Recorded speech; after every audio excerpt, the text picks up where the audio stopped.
Hello everyone, in this video we will discuss that how to get summer intensive placement in MBA।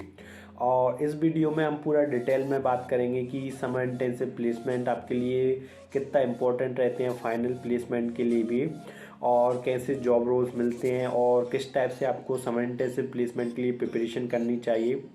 तो ये video दोनों के लिए बहुत इम्पोर्टेंट होने वाली है, जो अभी कैट का प्रिपरेशन कर रहे हैं या जो अभी कैट दे चुके हैं और जो अभी करंटली में MBA कर रहे हैं। क्योंकि जो समर इंटेंसिव प्लेसमेंट रहता है तो ये आपका स्टार्टिंग में ही हो, कोई ये डिपेंड करता है कॉलेज टू कॉलेज। तो कोई से कॉलेज में ये स्टार्टिंग में ही, बहुत सारे कॉलेज में स्टार्टिंग में ही जैसे आप एडमिशन लेते हैं तब से ही कंपनियाँ आने लगती हैं, और कुछ में थोड़े टाइम बाद से कंपनियाँ आने लगती हैं। और समर इंटेंसिव बहुत ही ज़्यादा इम्पोर्टेंट रहता है क्योंकि ये आपका पूरा फाइनल प्लेसमेंट में भी हेल्प करता है।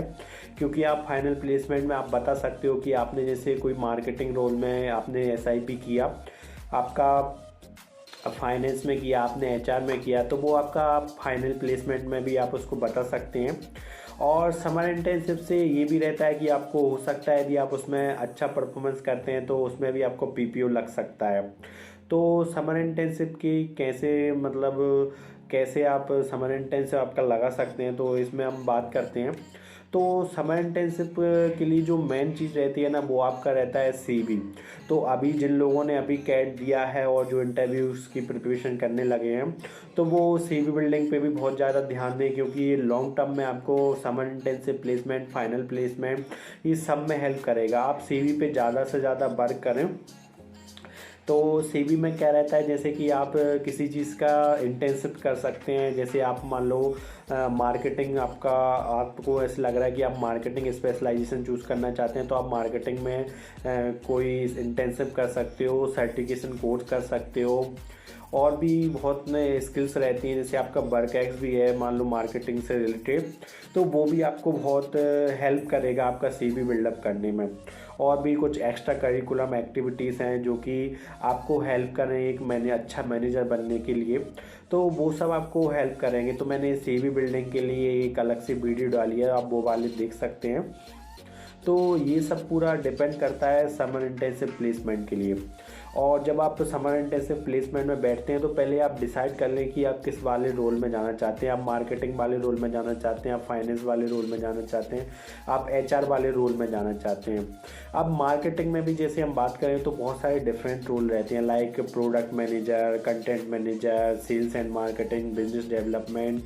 तो वो भी आपको डिपेंड करता है कि आप कौन से में जाना चाहते हैं। तो आप मान लीजिए आप सेल्स एंड मार्केटिंग में जाना चाहते हैं, आप कंटेंट मैनेजर में जाना चाहते हैं, तो फिर आप पहले उसका जो GD रहता है, जो कंपनी रहती है, उसका आप पूरा देख लें कि उसका लोकेशंस देख लें, आपको वर्क फ्रॉम होम है या आपको ऑफिस में जाना पड़ेगा, या आप उसका पूरा GD देख लें, वो आपको कितना स्टाइपेंड देंगे।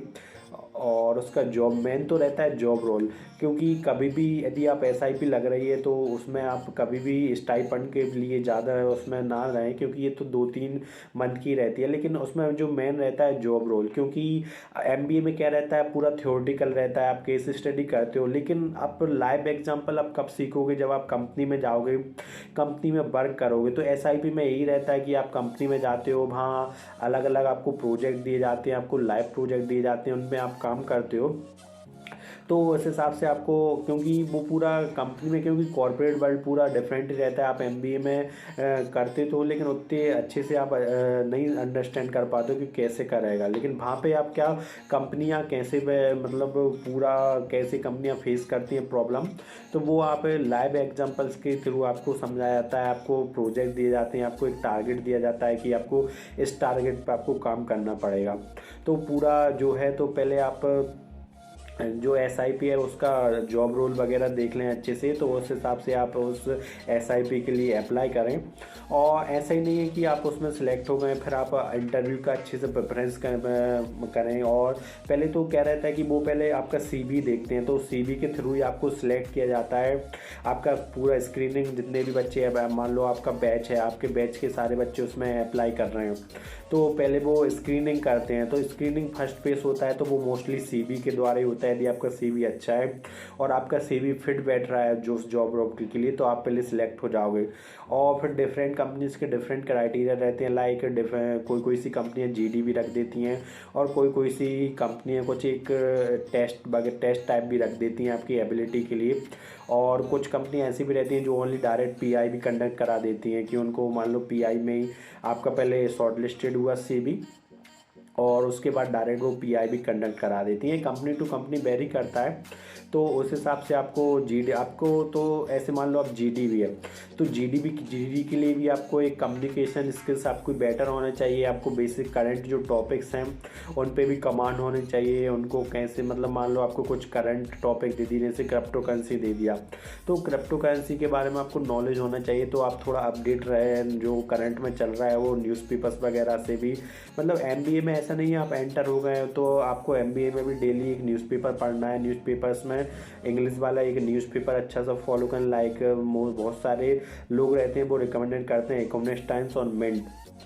वैसे मिंट ज़्यादा बेस्ट है इकोनॉमिक्स टाइम से भी, क्योंकि मिंट में बहुत सारी केस स्टडीज़ भी आती हैं, तो वो आपको लॉन्ग टर्म में हेल्प करेगी। तो आप कम से कम एक न्यूज़पेपर तो फॉलो ही करें आपकी SIP के लिए।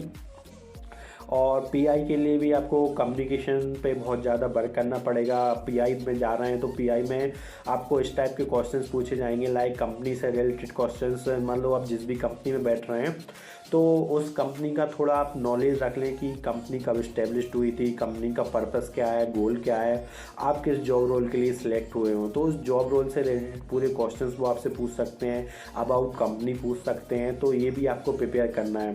और मेन चीज़ें रहती है ना जो PI में, वो आपके CV के अराउंड ही क्वेश्चन रहते हैं। तो CV ऐसा नहीं है कि आपने CV में आप जो क्वेश्चंस में आप कंफर्टेबल ही नहीं है उसमें आप बता ही नहीं पा रहे हैं और आपने वो CV में ऐड कर दिया है। तो CV में भी आप वही चीज़ ऐड करें जिसके बारे में आप बता सकते हैं, लाइक आपने कुछ इंटेंसिव किया, आपने सर्टिफिकेट कोर्स किया। लेकिन यदि मान लो आप सर्टिफिकेशन कोर्स आपने CV में ऐड कर दिया और वो ही आपको SIP में पूछा जा रहा है, आप उसको नहीं बता पा रहे हो, तो उस सर्टिफिकेशन कोर्स की वैल्यू सीधा 0 है। तो आप उसमें वही स्किल्स, वही इंटेंसिव, वही सर्टिफिकेशन कोर्स ही आप उसके अपने CV में ऐड करें। तो जिनके रिगार्डिंग वो यदि आपसे क्वेश्चन भी करते हैं तो आप थोड़ा बता तो पाएँ कि किस रिलेटेड आपने ये SIP वगैरह की थी, मतलब जो आपने इंटेंसिव वगैरह की थी, तो उसके रिगार्डिंग आप उसमें SIP में आप इंटरव्यू में आप बता पाएँ। यदि ये सब और चीज़ें इंटरव्यूअर के पे भी डिपेंड करती हैं, वो आपसे किस टाइप के क्वेश्चन पूछते हैं। तो ये सब थोड़ा आप CV से रिलेटेड, जॉब रोल और इनसे रिलेटेड यदि आप क्वेश्चन प्रिपेयर कर लेते हैं तो तो वो लगभग आपकी SIP क्रैक होने के चांसेस बहुत ज़्यादा हैं। और वो भी चीज़ है कि आपको थोड़ा यूनिकनेस लानी पड़ेगी अपने अंदर, क्योंकि मान लो आपके बैच में 150 स्टूडेंट हैं, तो यदि आप अच्छा प्लेसमेंट लेना चाहते हैं, अच्छी SIP लेना चाहते हैं, तो सब आपको यूनिकनेस लानी पड़ेगी अपने अंदर। आपको उन 150 बच्चों से अलग दिखना पड़ेगा, तब आपकी SIP लगेगी। तो उसके लिए आपको आपके अंदर ही स्किल्स बिल्डअप करनी पड़ेंगी, क्योंकि पूरा ऐसा नहीं है कि पूरा पॉइंटर्स पे आप ध्यान दें, मतलब थोड़ा आपको स्किल्स भी है, थोड़ा एक्टिव रहना पड़ेगा, अपने अंदर स्किल्स डेवलप करनी पड़ेंगी।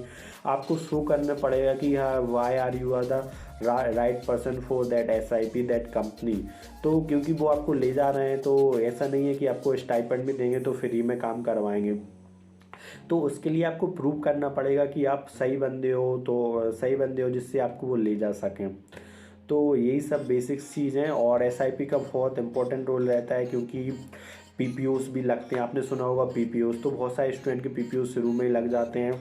वो बहुत सारे कॉलेज से टॉप 20 स्कूल्स में, टॉप IIMs में, और बहुत सारे स्टूडेंट के PPOs लगते हैं SIP के। यदि आप SIP में अच्छा परफॉर्मेंस करते हो तो PPO लग जाएगा। PPO का मतलब रहता है प्री प्लेसमेंट ऑफर, मतलब आपका MBA कंप्लीट ही नहीं हुआ, आपकी जैसी SIP ख़त्म होगी और आपको एक जॉब मिल जाएगी, मतलब आप फिर सेकेंड ईयर में चिल कर सकते हो, आपको पहले ही प्लेसमेंट लग जाएगा। और MBA में जो मोस्ट ऑफ दी प्लेसमेंट रहते हैं ना, वो आपकी डिग्री होने के पहले ही लग जाते हैं।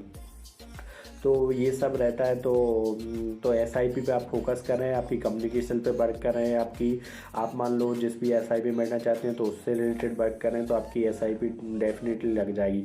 बाकी मेन है आपका कम्युनिकेशन स्किल्स, और ये एक बहुत इंपॉर्टेंट चीज़ है कॉन्फिडेंस। तो कॉन्फिडेंस भी बहुत इंपॉर्टेंट रहता है। जब आप SIP में जाते हैं तो आपको कॉन्फिडेंटली सारी चीज़ें बताना है। यदि आपको नहीं आ रहा है तो आप सॉरी सर भी बोल सकते हो किसी क्वेश्चन का आंसर, लेकिन आपको वहाँ पे कॉन्फिडेंट रखना है अपने अंदर, आपको विश्वास रखना है कि हाँ, आप सिलेक्ट हो गए इस वाली SIP में। तो जो भी वो पूछें कॉन्फिडेंटली आंसर देना है, और आपको बिल्कुल ऐसे पहले से ही कॉन्फिडेंस रहना है कि हाँ मैं तो इसमें सिलेक्ट होऊंगा। मतलब बहुत सारे स्टूडेंट ऐसे भी रहते हैं जो ऐसे मान लो किसी एसआईपी का स्टाइपेंड थोड़ा कम है तो वो अपना इंटरव्यू ख़राब करके आ जाते हैं। तो आपको ऐसा भी नहीं करना है, क्योंकि आपको अपना बेस्ट ही देना है। फिर वो उन पर डिपेंड करता है कि वो आपको सिलेक्ट करेंगे कि नहीं। आप अपना 100% दीजिए, क्योंकि मान लो आपका एक एसआईपी में नहीं होता है तो इससे आप क्या होगी, प्रैक्टिस होगी। प्रैक्टिस कैसे होगी कि मान लो, क्योंकि मोस्ट ऑफ दी एसआईपी में सेम ही प्रोसेस रहती है, तो आप पहले ही में आप बैठोगे तो थोड़ा सीखोगे कि कैसे जीडी होता है, कैसे सारा प्रोसेस होता है, कैसे पीआई होता है, और बहुत सारे क्वेश्चंस आएंगे तो उनमें कैसे आपको बोलना है। तो थोड़ा आपका कम्युनिकेशन स्किल भी बेटर बिल्डअप होता है, और आप सीखते भी हो कि मुझे कैसे पीआई में आंसर देना है। तो सारी चीज़ें आप इसमें सीखते हो, तो सारी चीज़ें आपको इम्पोर्टेंट हो जाए। तो आपको पहले आप जॉब रोल वगैरह देख लें, तो जो मेन रहता है वो जॉब रोल ही रहता है। आप स्टाइपेंड के पीछे ना भागें, एसआईपी में जॉब रोल अच्छे से अच्छा लें, ताकि वो आपको फाइनल प्लेसमेंट में भी हेल्प करे और आपको लॉन्ग टर्म में भी हेल्प करे। क्योंकि जो आप एसआईपी में सीखो वो आगे जाके आपको कॉर्पोरेट वर्ल्ड संभालना है, तो आप वहाँ पर भी अप्लाई कर पाओ। तो ऑल द बेस्ट जिनका अभी तक एसआईपी में नहीं हुआ है या जो अभी प्रिपरेशन कर रहे हैं, तो उनके लिए ये थोड़ा हेल्पफुल वीडियो रहेगा। तो और भी कुछ आपको क्वायरीज हो रिलेटेड एसआईपी और एनी थिंग्स अबाउट एमबीए, सो आप कमेंट बॉक्स में लिख सकते हैं। So thank you guys, if you like my video please like and subscribe. Thank you.